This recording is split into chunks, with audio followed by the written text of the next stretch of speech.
Hey guys, how's it going? So I hope you're having a good day today, and I hope all is going well with you. So we're doing another radio story, and we're doing this one at sunset. So hopefully this isn't too dark for you guys.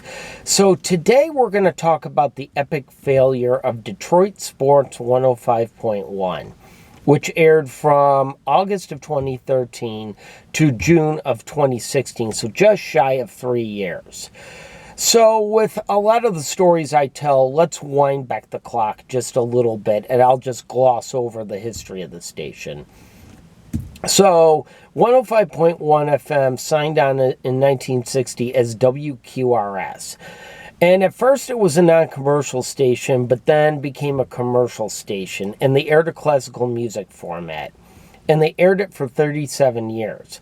Then the station flipped to modern rock in late 1997. At that time, the station was sold to Greater Media, who owned WRIF and WCSX. And well, it had been rumored that the classical format was on the chopping block. And then in November of 1997, that came true. And the idea was to build a wall of rock, so to speak. You know, you had active rock on Riff, and on CSX you had classic rock. So it made sense to launch a modern rock station on 105.1. While, in my opinion, it was a neat idea, the Edge failed ratings-wise and revenue-wise, and in April of '99, they flipped to Jammin' Oldies as Classic Soul 105.1 and then The Groove. Now, that was a fad format, and typically fad formats will last a couple of years, and then they'll kind of burn out, like all 80s stations in the early 2000s did this, like a lot of the Point stations, like the Point in Dayton and the Point in Philadelphia. So anyway, in June of 2001, Greater Media had lured popular morning show host Jim Harper away from WNIC, where he had been for a really long time, and got him to go to 105.1. Him and the two ladies that were on with him, who were I hope I'm getting these names right. Linda Canty and Cindy Chanty, I believe were their names, who were Harper's co-hosts. Well, with them going to 105.1, the station flipped to adult contemporary as Magic 105.1. And they had a pretty good run for a number of years. Then at the end of 2011, and this is where the story kind of starts, Jim Harper announced he was retiring. And right at this time, 105.1 had switched to Christmas music like they had done years prior, but they weren't like calling themselves like Christmas on Magic 105.1.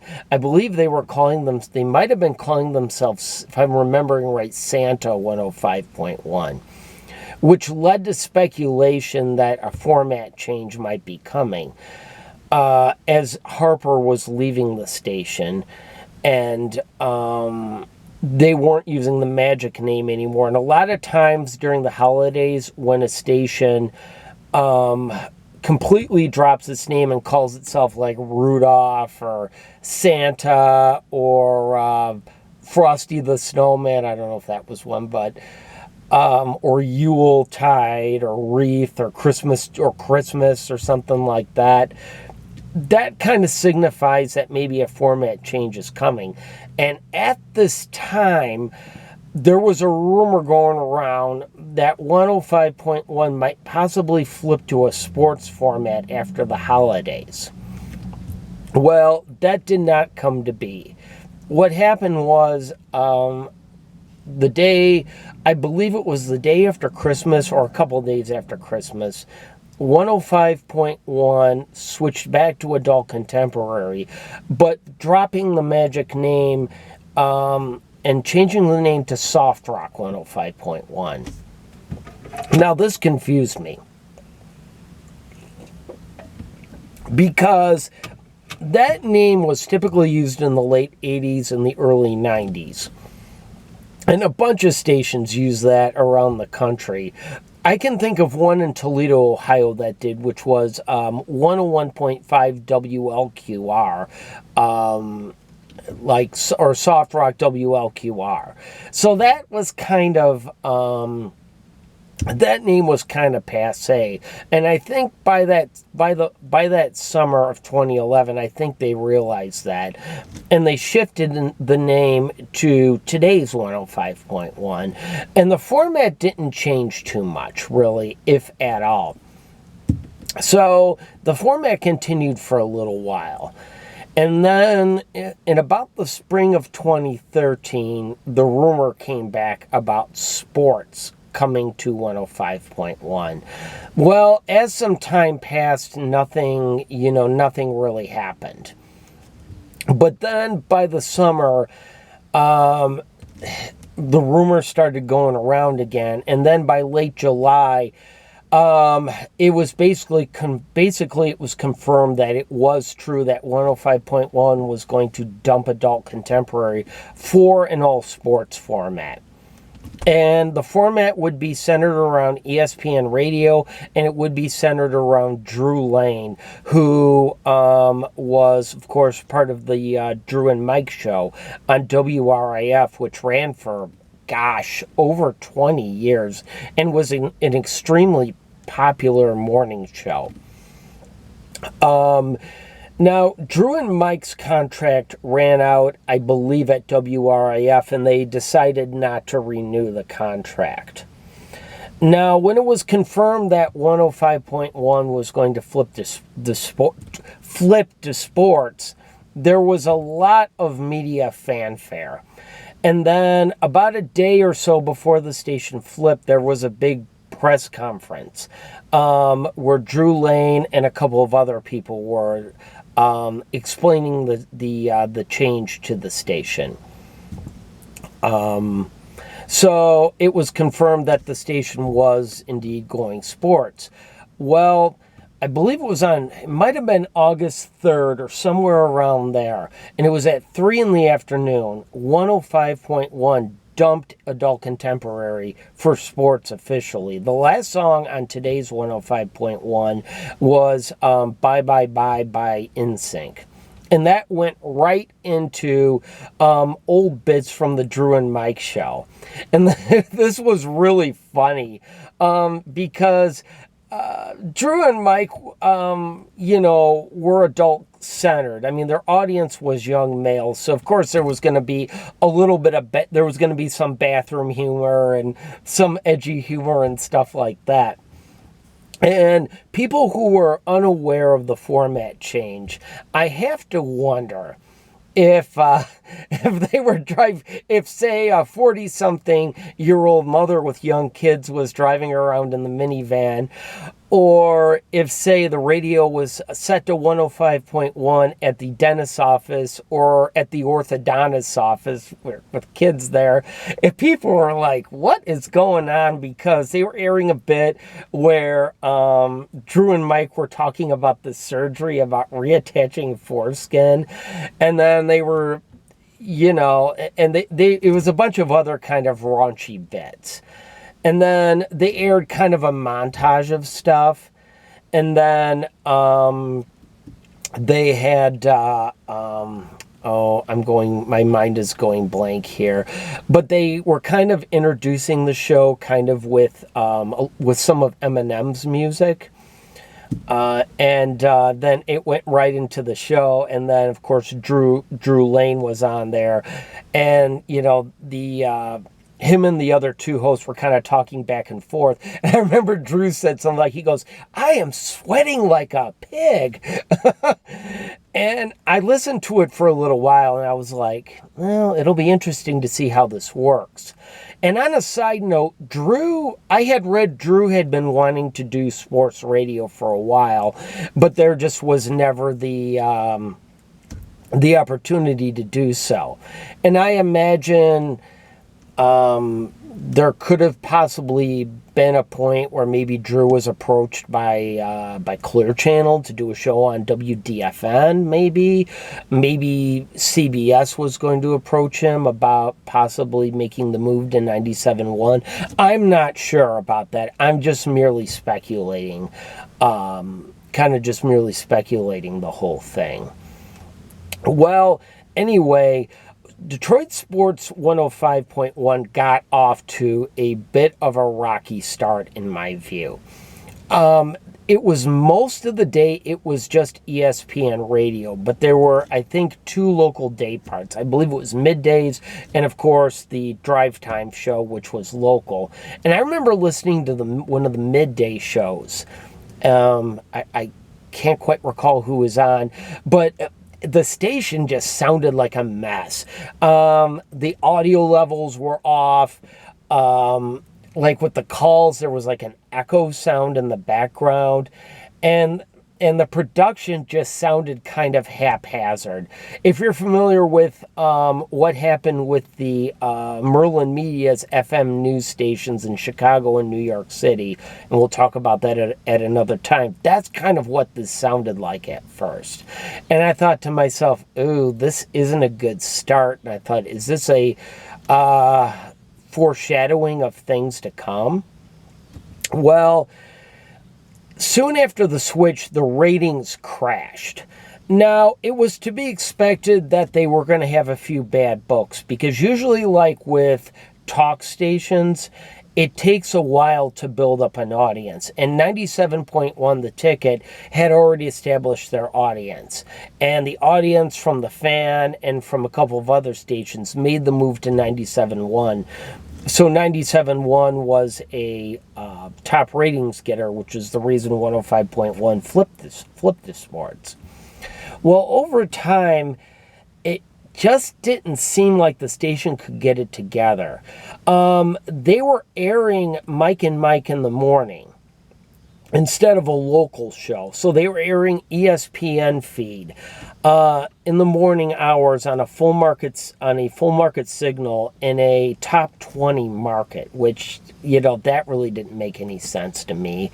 I'm thinking they should be really having a live local morning show. And then as time kind of passed on, the ratings were still fairly low. And then the first thing happened that I think killed the station. Drew Lane left in 2015. Now, I'm sure there's a couple reasons why. I don't know if it was that Drew and Greater Media parted amicably, or if they just decided to cancel his contract. I've heard a couple different stories, so don't quote me on that. I'm just merely taking a guess. But anyway, with Drew leaving, that definitely put a hole in the station, because the station launching Detroit Sports 105.1, the station was kind of centered around him, that was, part of the draw to draw people away from 97.1 The Ticket.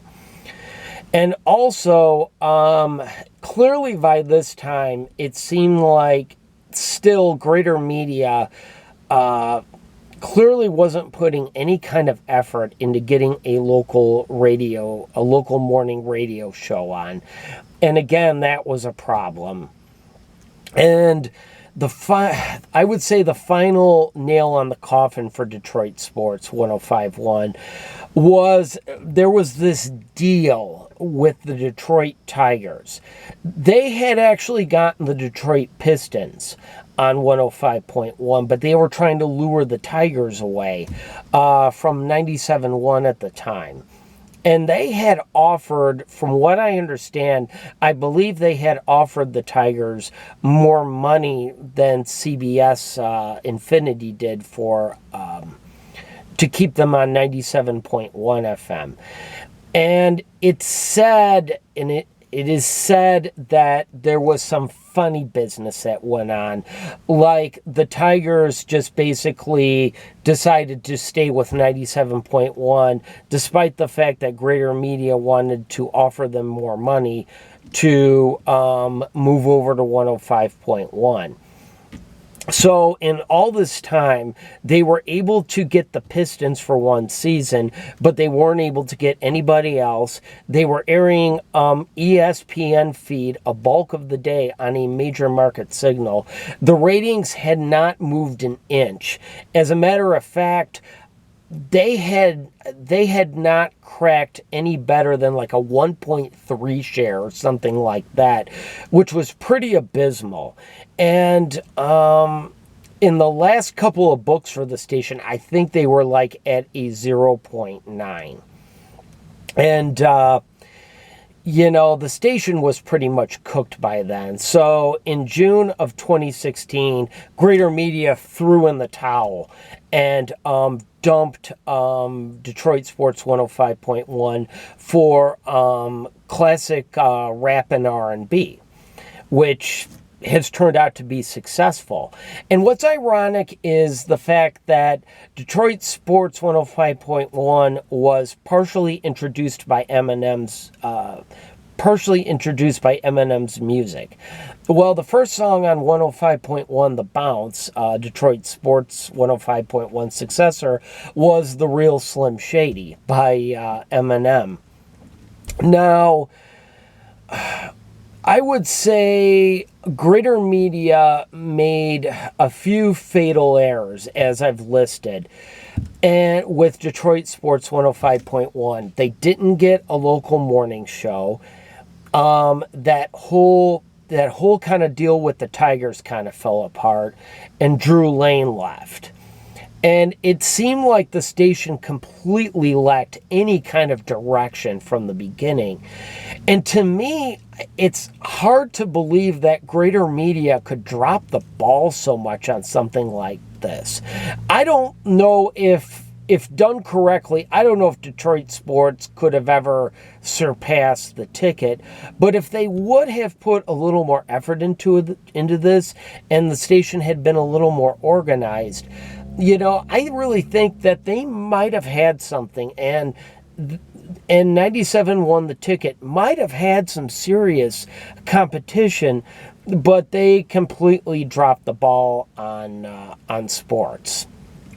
And really not much more than that can be said about it. But, you know, they had put a ton of money into this. They had hired some decent people for the local day parts for the station. But you know, at first the production was bad. And then they were, you know, just airing ESPN a bulk of the day. And then, of course, as said, Drew Lane left. And, you know, that was kind of the end of it. But there's a lesson here.